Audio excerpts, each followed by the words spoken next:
कैसे हैं आप। आइए, मैं भूदेव शर्मा आपको आज अकर्मक क्रिया के बारे में पढ़ाने जा रहा हूं। हमने कल पढ़ा था कर्म के आधार पर क्रियाओं के भेदों में। हमने पढ़ा था कर्म के आधार पर क्रिया के दो भेद होते हैं, सकर्मक और अकर्मक। सकर्मक क्रिया के बारे में हमने पिछले लेसन में पढ़ा और अब देखिए हम पढ़ते हैं अकर्मक क्रिया। अकर्मक क्रिया किसे कहते हैं? वाक्य में प्रयुक्त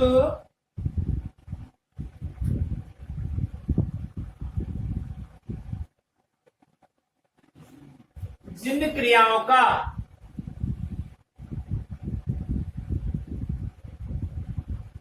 वाक्य में प्रयुक्त जिन क्रियाओं का कोई कर्म नहीं होता,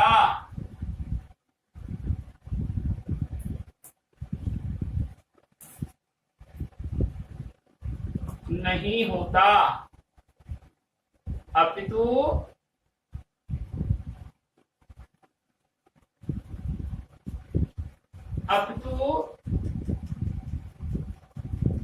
क्रिया का प्रभाव या प्रतिफल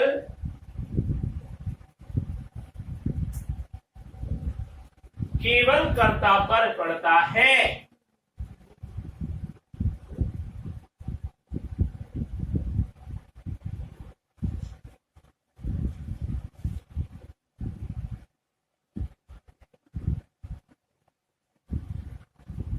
उसे अकर्मक क्रिया कहते हैं।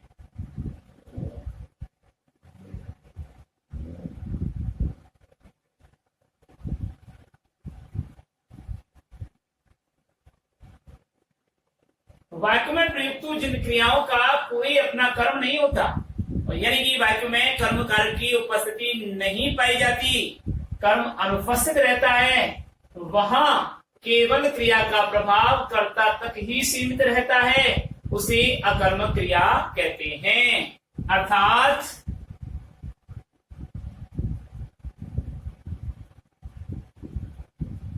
अर्थात वाक्य में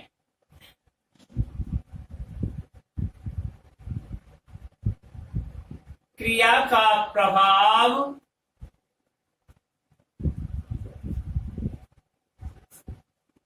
कर्ता तक ही सीमित होता है।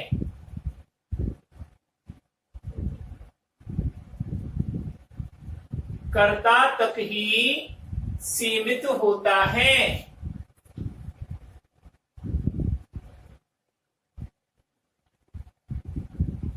वहां कर्म की उपस्थिति नहीं पाई जाती, अर्थात वहां कर्म की उपस्थिति नहीं पाई जाती।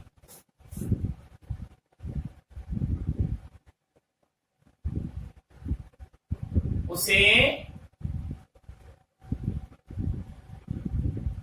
अकर्मक क्रिया कहते हैं।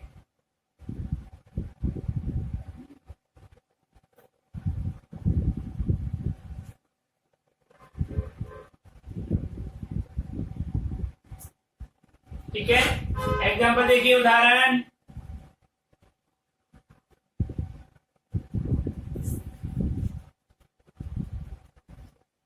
पेड़ से पत्ता गिरता है। पेड़ से पत्ता गिरता है। अब यहाँ पर पत्ता करता है, इसमें कर्म की अनुपस्थिति है, इसलिए ये क्या हुआ? अकर्मक क्रिया हुई। ठीक है, जैसे मोहन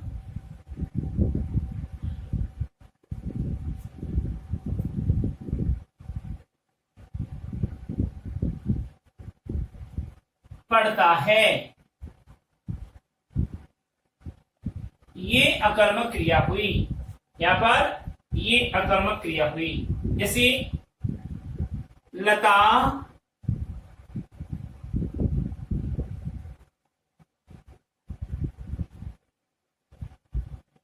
सुधा से बातें कर रही है।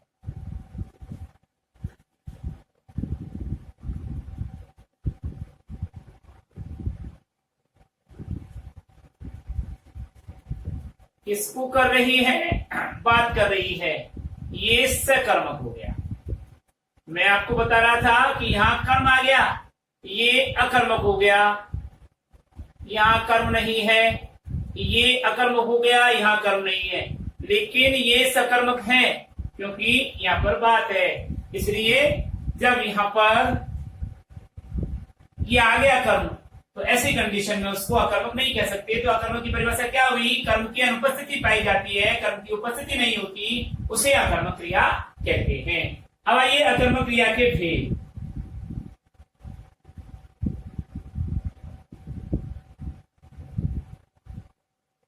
अकर्मक क्रिया के भेद।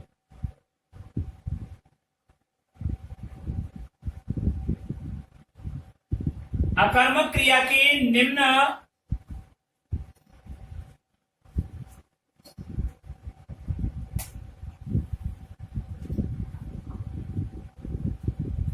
अकर्मक क्रिया के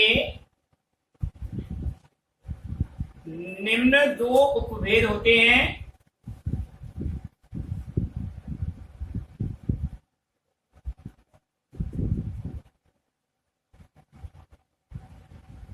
नंबर 1 पूर्ण कर्मक,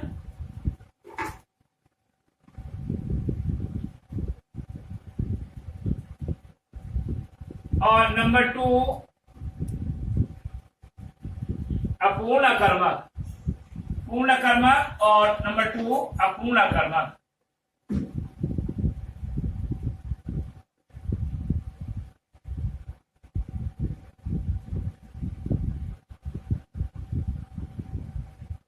ठीक है।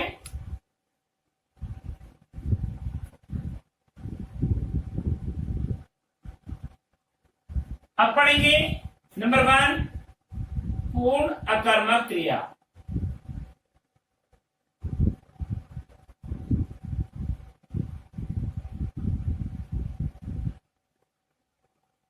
पूर्ण अकर्मक क्रिया किसे कहते हैं? जो क्रिया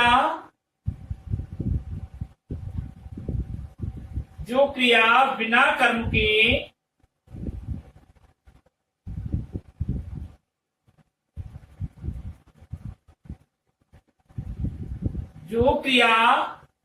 कर्म के वाक्यों में अपना पूर्ण अर्थ प्रकट करती है।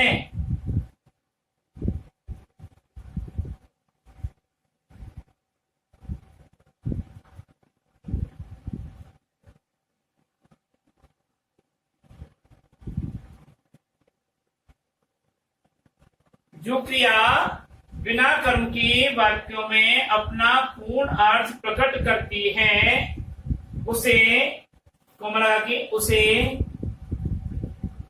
पूर्ण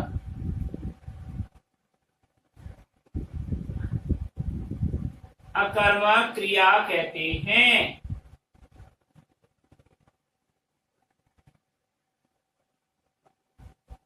बिना कर्म के अर्थात वे अकर्मक क्रियाएं जो बिना कर्म के वाक्यों में अपना पूर्ण अर्थ प्रकट करती हैं, उन्हें क्या कहते हैं? पूर्ण अकर्मक क्रिया कहते हैं।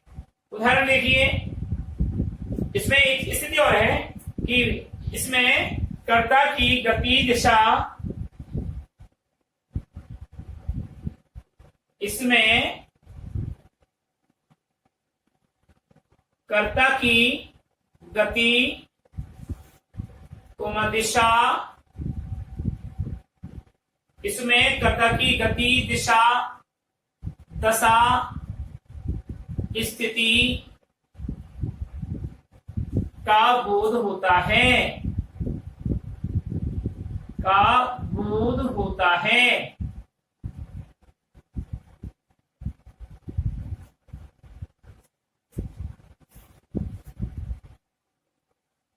उदाहरण देखिए,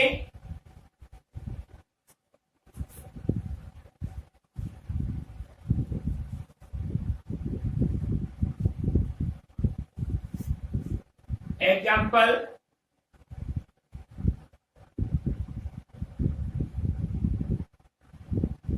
कविता रो रही है। अब बिना कर्म के पूरा स्पष्ट निकल रहा है, रो रही है, पूर्ण अकर्मक क्रिया है। तो यहां पर क्या होगा? पूर्ण अकर्मक।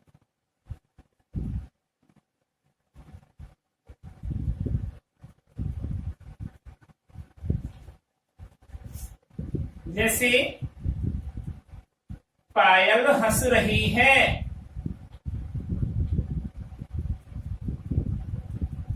गिल्लू भाग रहा है,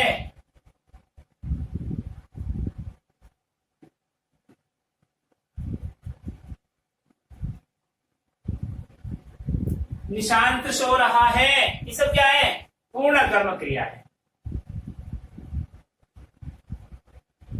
ठीक है, निशांत सो रहा है।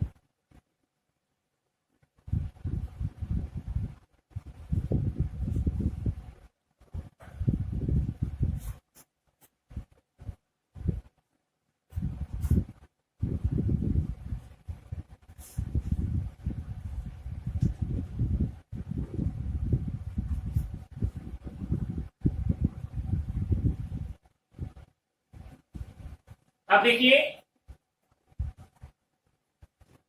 अपूर्ण अकर्मक क्रिया।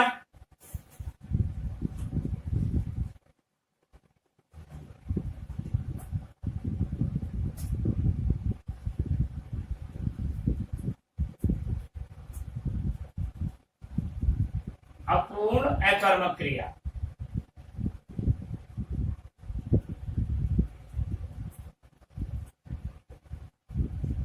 यानी अकर्मक तो है लेकिन अपूर्ण है, इसलिए अपूर्ण अकर्मक क्रिया को देखिए, अकर्मक तो है लेकिन अपूर्ण है।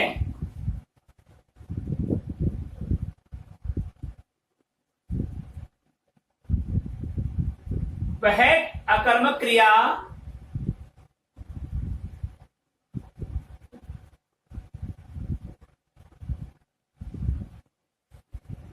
जिसके प्रयोग किए जाने पर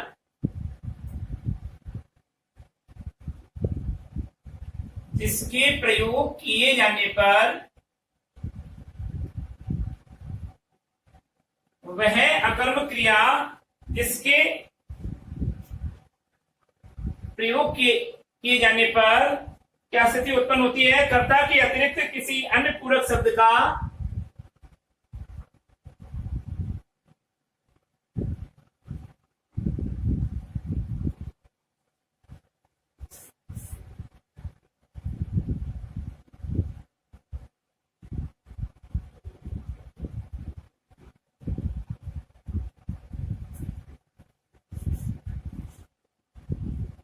उपस्थिति बनी रहती है।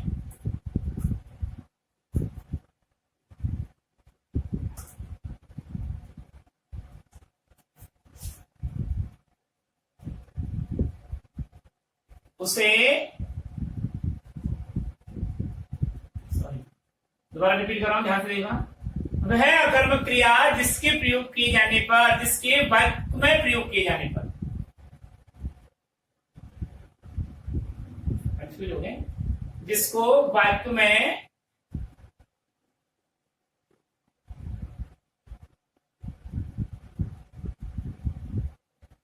प्रयुक्त किए जाने पर,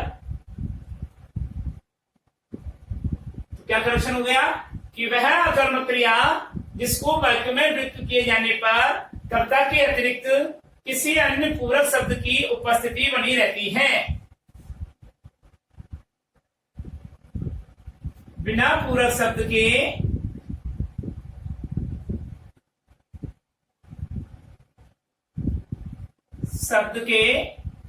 वाक्य का अर्थ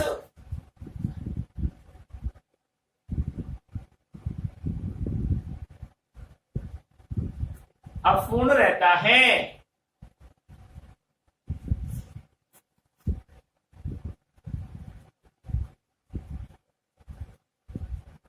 उसे अपूर्ण अकर्मक क्रिया कहते हैं।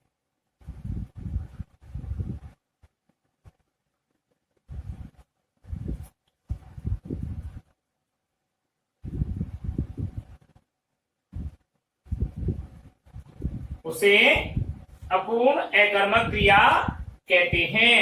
उदाहरण देखिए,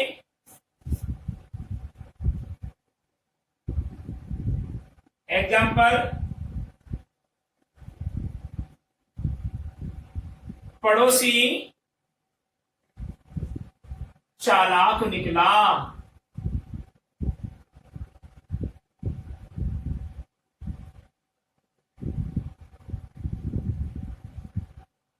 ठीक है, और पड़ोसी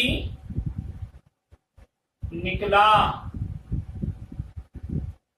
तो ये तो हुआ बिना पूरक शब्द के।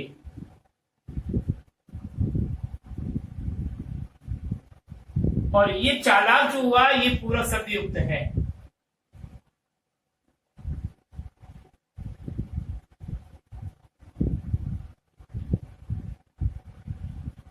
तो अब अगर हम इसको चालाक को हमने दूसरे वाक्य में चालाक को हटा दिया तो इसका अर्थ नहीं निकल रहा, ये स्पष्ट नहीं हो रहा। इसलिए यहां पर परिभाषा क्लियर क्या होती है कि बिना पूरक शब्द के अकर्मक होते हुए भी क्रिया का अर्थ स्पष्ट नहीं निकल रहा है, वाक्य का अर्थ समझ में नहीं आ रहा है, वाक्य का अर्थ ही अपूर्ण है। इसलिए वे क्रियाएं जिनको वाक्यों में प्रयुक्त किए जाने पर कर्ता के अतिरिक्त किसी अन्य पूरक शब्द की उपस्थिति बनी रहती है, बिना पूरक शब्द के वाक्य का अर्थ अपूर्ण रहता है, उन्हें अपूर्ण अकर्मक क्रिया कहते हैं। ठीक है, जैसे दूसरा इसी प्रकार से, श्याम चिकित्सक बनेगा।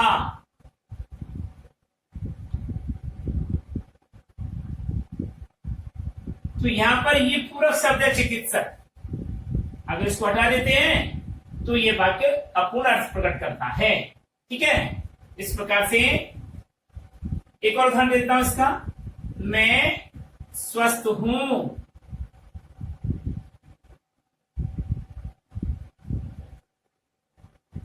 अगर स्वस्थ को हटा देते तो मैं हूं, श्याम बनेगा, पड़ोसी निकला, तो ये सब अपूर्ण अर्थ प्रकट करते हैं। इस प्रकार हमने ये सकर्मक और अकर्मक क्रिया का भेद, यानी कर्म के आधार पर क्रिया के कितने भेद होते हैं, ये स्पष्ट निकल करके आया। अब हम पढ़ते हैं रचना या संरचना के आधार पर क्रिया के कितने भेद होते हैं। तो देखिए, नंबर 2, क्रिया के भेदों में रचना अथवा संरचना के आधार पर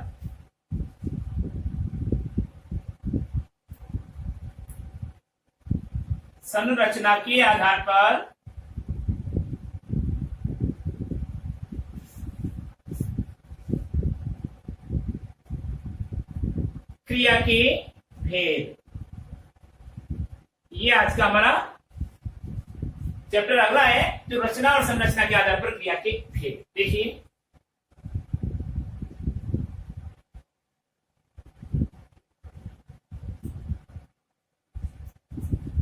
रचना एवं संरचना के आधार पर, रचना या संरचना के आधार पर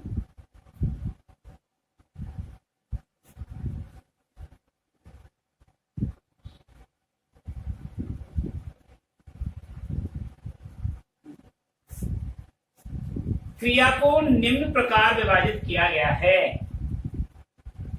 क्रिया को निम्न प्रकार विभाजित किया गया है।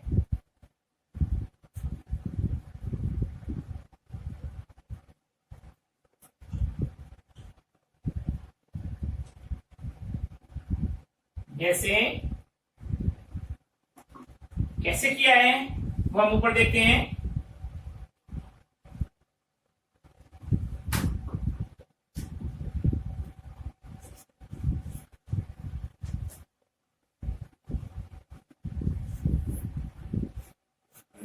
नंबर 1 संयुक्त क्रिया।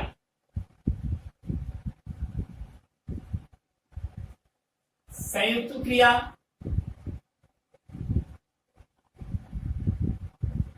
ठीक है। देखिए चार्ट बना देते हैं टोटली कि रचना के आधार पर क्रिया के लिए।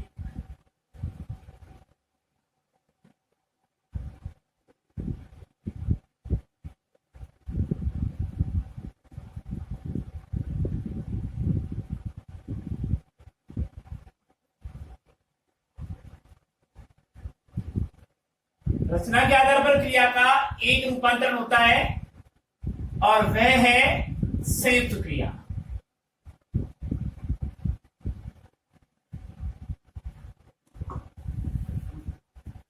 संयुक्त क्रिया, संयुक्त क्रिया को दो भागों में विभाजित किया।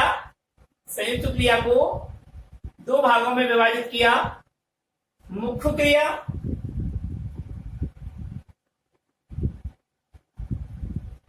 और सहायक क्रिया।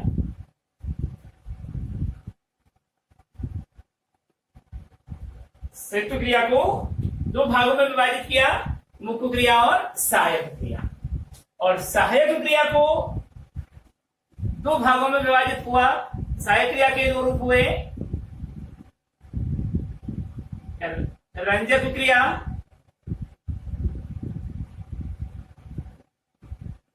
और संयोजी क्रिया।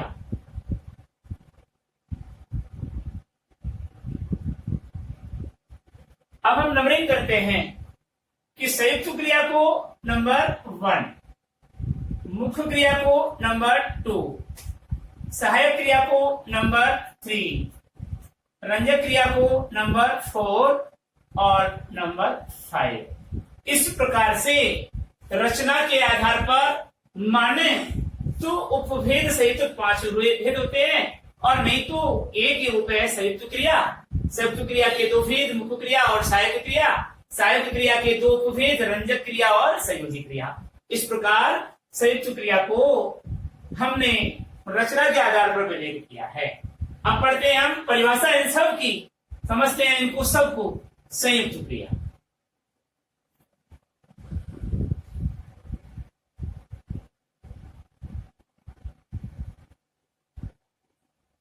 संयुक्त क्रिया में आइए।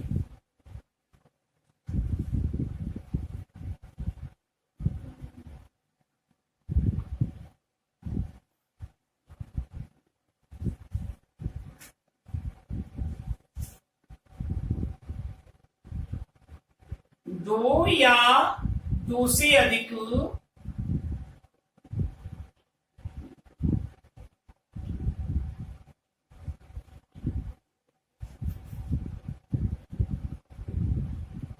धातु रूप अथवा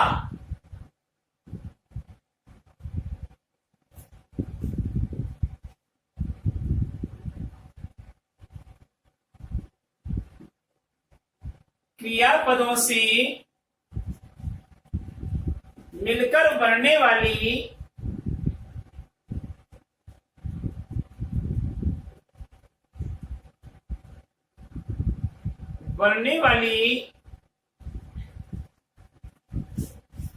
क्रिया को संयुक्त क्रिया कहते हैं। क्रिया को संयुक्त क्रिया कहते हैं।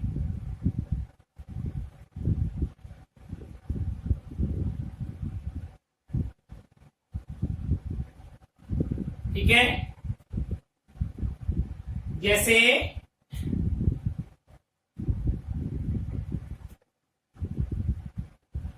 उदाहरण देखिए, उदाहरण के रूप में वह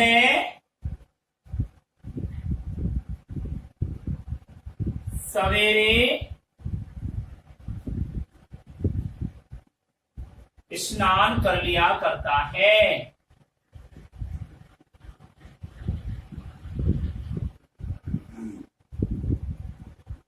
स्नान कर लेता है।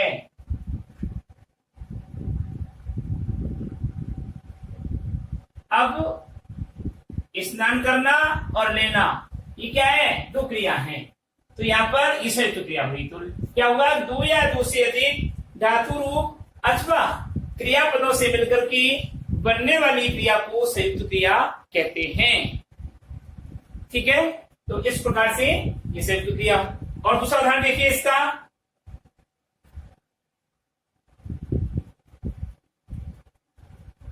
उसको बालक खेलता हुआ, उसको बालक खेलता हुआ दिखाई दिया। तो दिखाई देना एक क्रिया है और खेलना एक क्रिया है, होना एक क्रिया है, तो दो से अधिक क्रियाओं का रूप है।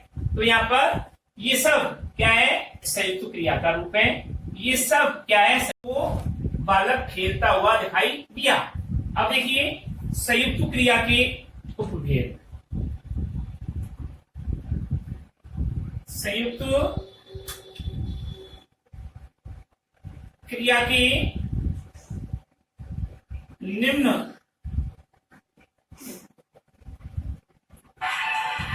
दो उपभेद होते हैं।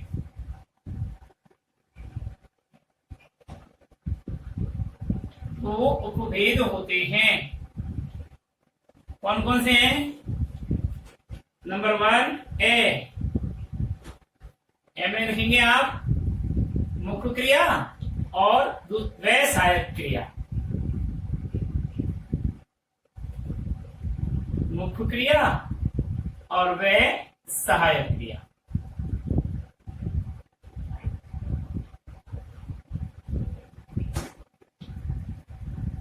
तो देखिए हम अब पढ़ेंगे मुख्य क्रिया।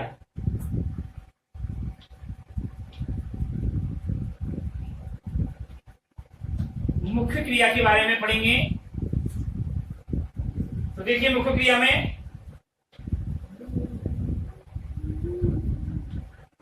कर्ता या कर्म के मुख्य व्यापार को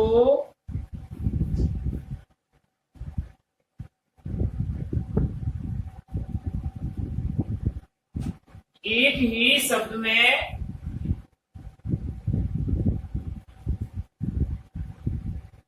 कर्ता या कर्म के मुख्य व्यापार को एक ही शब्द में प्रकट करने वाली क्रिया को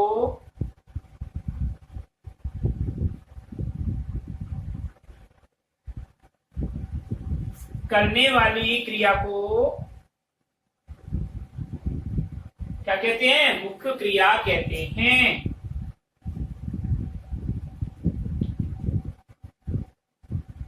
मुख्य क्रिया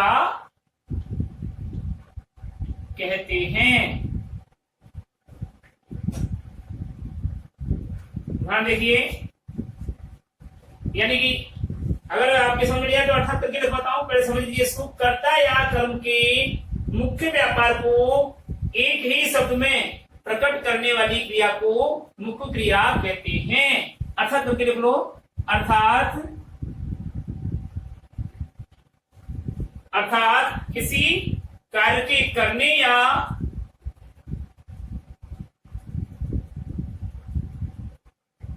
किसी कार्य के करने या होने का बोध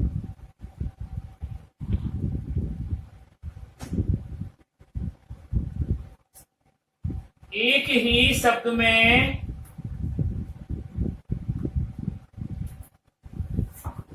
प्रकट करने वाली क्रिया को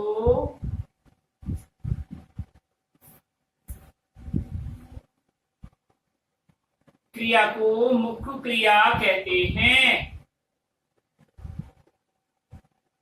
मुख्य क्रिया कहते हैं।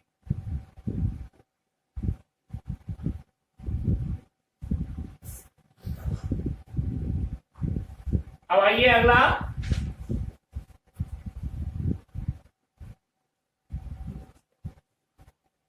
उदाहरण देखिए इसका।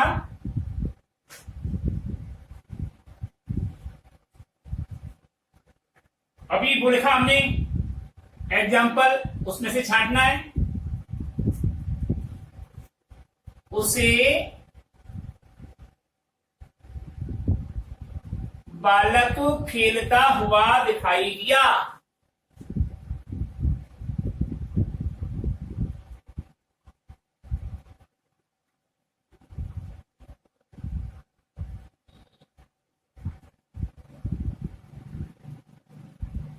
अब देखिए, मुख्य क्रिया को समझने के लिए संयुक्त क्रिया में सबसे पहले जो क्रियापद आता है वह मुख्य क्रिया का रूप होता है। संयुक्त क्रिया में सबसे पहले जो क्रियापद आता है वह मुख्य क्रिया का रूप होता है। या खेलता, अर्थात खेलना यहाँ पर क्या है, मुख्य क्रिया का रूप है। अगर आपसे पूछे कि मुख्य क्रिया बताइए तो आप बताएंगे खेलता, इसको अंडरलाइन करेंगे और ये मुख्य क्रिया का रूप हुआ। दूसरा उदाहरण देखिए, वह सवेरे दौड़ लिया करता है।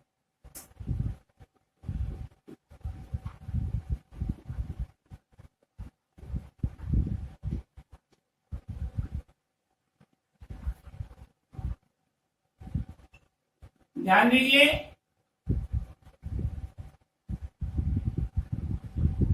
ये दौड़ लिया करता है पूरी संयुक्त क्रिया है, लेकिन सबसे पहले जो रूप प्रकट होता है क्रिया का वह मुख्य क्रिया का रूप माना जाता है। अर्थात किसी कार्य के करने या होने का बोध एक ही शब्द में प्रकट करते हैं। ऊपर लिखा हुआ है, कर्ता कर्म के मुख्य व्यापार को एक ही शब्द में प्रकट करने वाली क्रिया को मुख्य क्रिया कहते हैं। यह है मुख्य क्रिया। इसको सामान्य क्रिया भी कहते हैं, मुख्य क्रिया को सामान्य क्रिया भी कहते हैं। जैसे मोहन क्रिकेट खेलता है,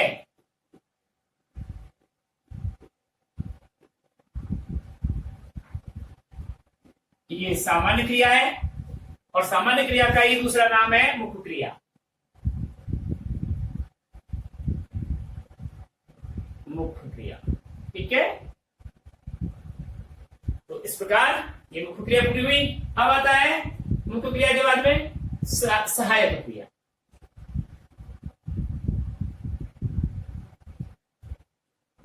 सहायक क्रिया, क्योंकि नाम से ही पता चल रहा है कि सहायक का मतलब सहायता करने वाली, सहायक का मतलब सहायता करने वाली।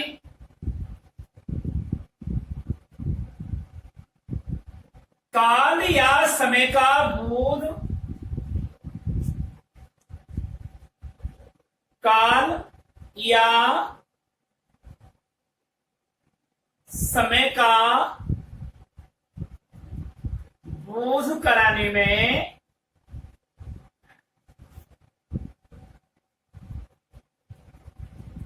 मुख्य क्रिया की सहायता करने वाली क्रिया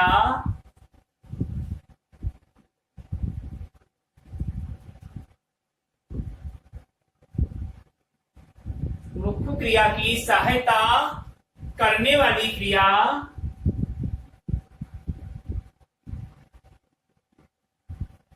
सहायक क्रिया कहलाती है। काय का बोध कराने में, काल या समय का, सहायक क्रिया कहलाती है।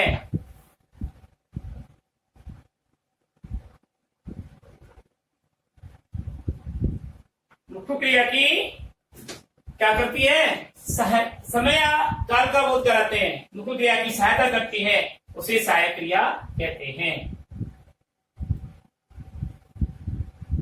यह समझ में, तो अर्थात करके लिख लो। अर्थात वह क्रिया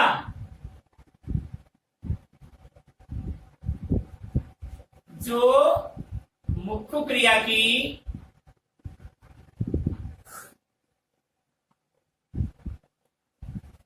क्रिया की सहायता करती है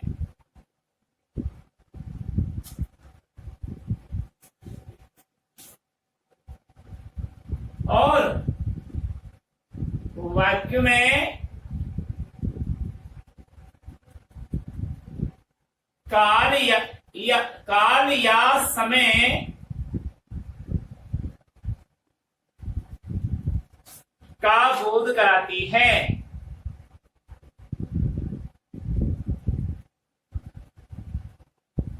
उसे सहायक क्रिया कहते हैं। सहायक क्रिया कहते हैं।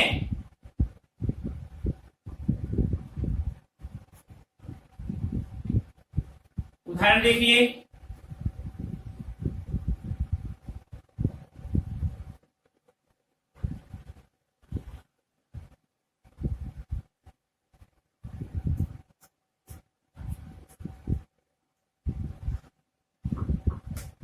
वह पढ़ लिया करता है।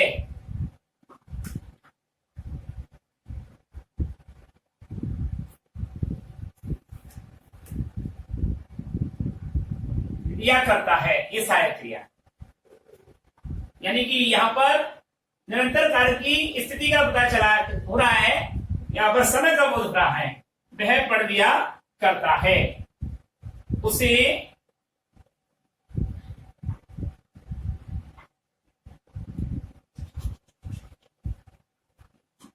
उसे जाने दिया जा सकता है। तो जाना मुख्य क्रिया हो गया, जा सकता है ये सहायक क्रिया। ठीक है,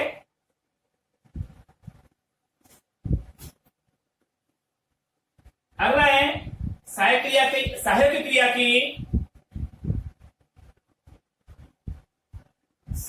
क्रिया के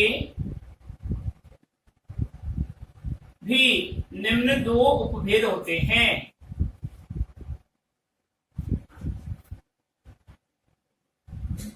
निम्न दो उपभेद होते हैं।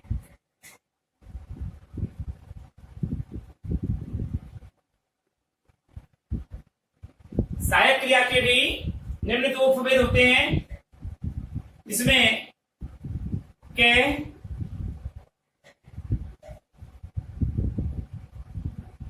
रंजक क्रिया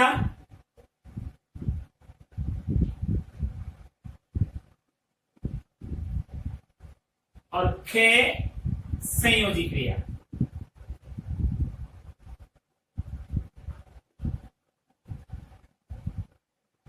संयोजी क्रिया। अब हम पढ़ते हैं रंजक क्रिया के बारे में।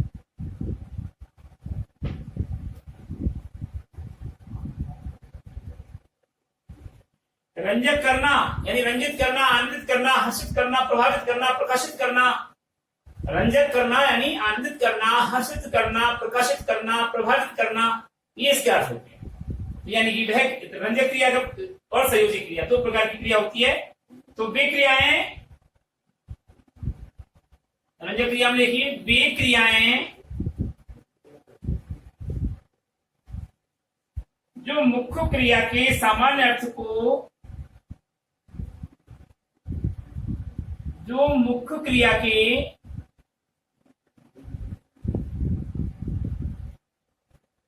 सामान्य अर्थ को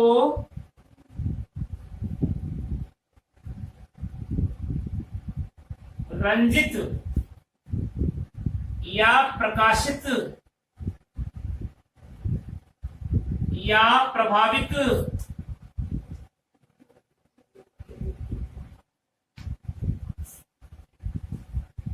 करती हैं,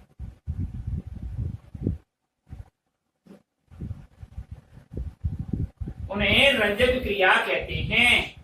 मुख्य क्रिया के सामान्य अर्थ को क्या करती हैं? रंजित या प्रकाशित अथवा प्रभावित करती हैं, उन्हें रंजक क्रिया कहते हैं।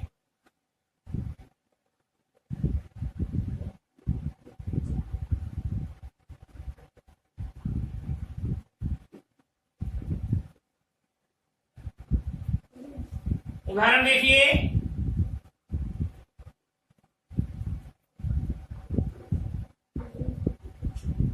एग्जाम्पल बहुत शानदार है।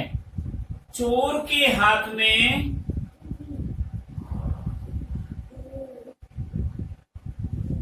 चाकू देखकर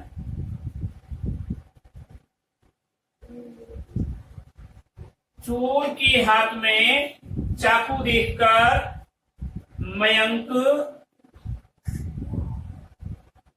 सहायता के लिए चिल्ला उठा।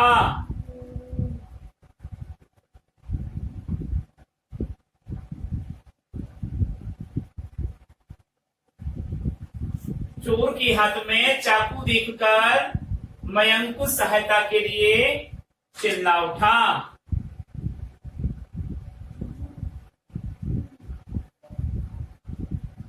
ठीक है, तो यहां पर प्रारब्ध कर दिया ना, किसने? सहायक क्रिया ने। चिल्ला उठा सहायक क्रिया है, तो यहां पर क्या कर दिया? चाकू को देख करके चिल्ला उठा। तो मुख्य क्रिया की सामान्य अर्थ को प्रकाशित कर दिया, प्रभावित कर दिया। अब आता है रंजक क्रिया के बाद में संयोजी क्रिया। संयोजी क्रिया देखिए,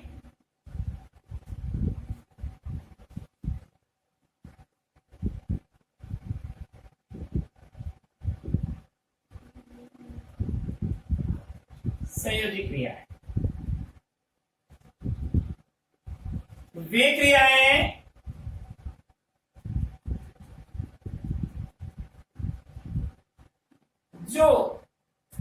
वे क्रियाएं जो मुख्य क्रिया के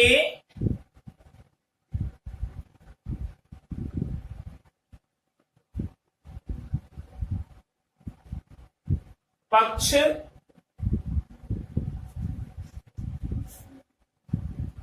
वृत्ति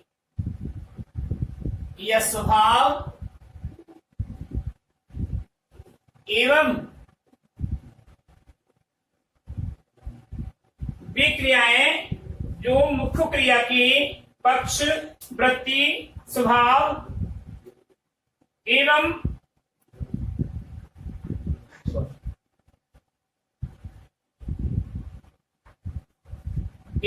वाच्य की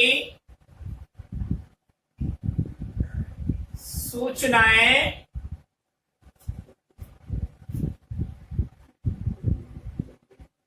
देती हैं, उन्हें संयोजी क्रिया कहते हैं।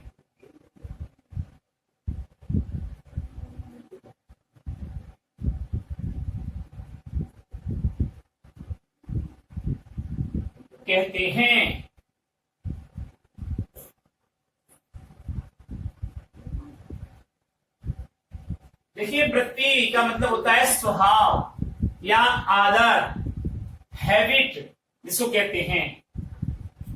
जैसे वह पढ़ना चाहता है, एग्जाम्पल देखिए,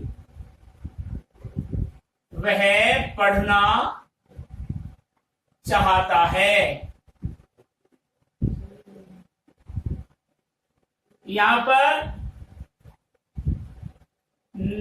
विवश हो रहा है, इच्छा है उसकी, तो इच्छा बोधक वृत्ति,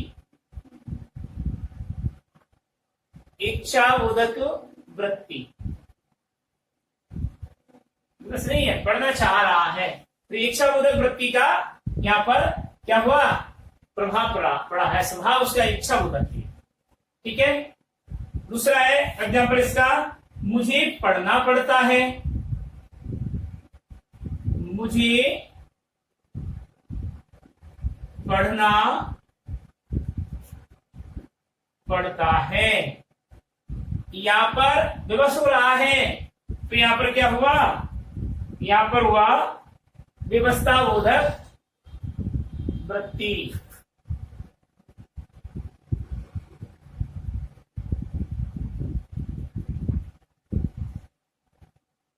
व्यवस्था बोधक वृत्ति यहां पर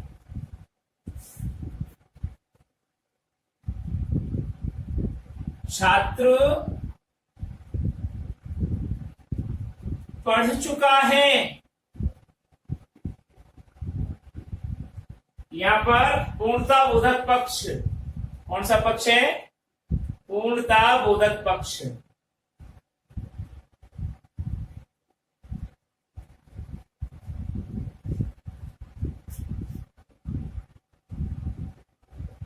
अगला, पुस्तक नहीं पढ़ी जा रही है,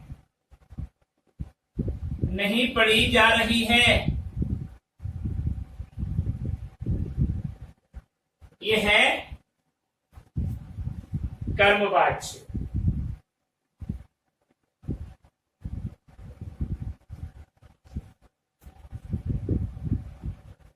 राम के द्वारा रावण मारा गया, ये भी कर्मवाच्य। इस प्रकार से ये हमारी क्या हुआ, क्रियाएं कंप्लीट हुई। अब हम रचना और संरचना के आधार पर क्रियाओं का ये प्रकरण आज समाप्त होता है। अगला पढ़ेंगे प्रयोग एवं अर्थ के आधार पर क्रिया के भेद। तब तक के लिए हम विदा लेते हैं। ये आपको अगले क्लास से पढ़ाया जाएगा। नमस्कार।